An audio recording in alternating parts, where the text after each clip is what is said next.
But we're hearing about a potential boycott, starting the race with some of the teams, the less well-funded teams, shall we say, of which Force India would be one of those, and pulling in the pits. What's the story on that? I think that's something that has to be discussed with the team owners, Martin. It's not something I could comment on, but certainly there are discussions. So that's possible here this weekend, that you'll, because you want to seize this moment, yeah, with the two teams not turning up, to underline changes need to be made. I think the most important thing is to draw to the attention of the commercial rights holder and the 5 teams. We've lost 2 teams, and that's through the poor management, really, of Formula One, and it's unnecessary to have done that.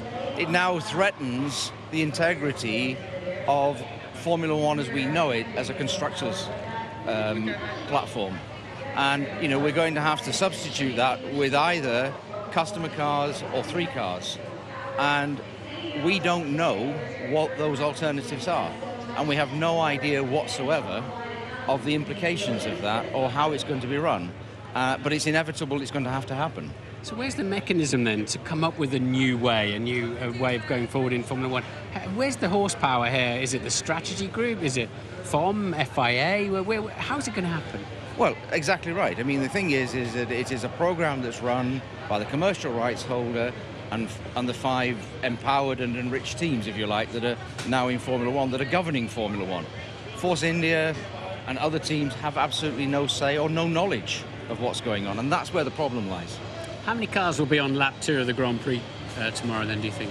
I would hope to see all of the cars on the grid, because the last thing that people like VJ or anybody else that's a true racer wants to see is Formula One damaged. But you've also got to remember that the damage that has been done to those teams, and that's it's an important thing to take into consideration. How many cars will be on the grid in Melbourne in 2015 for the first race?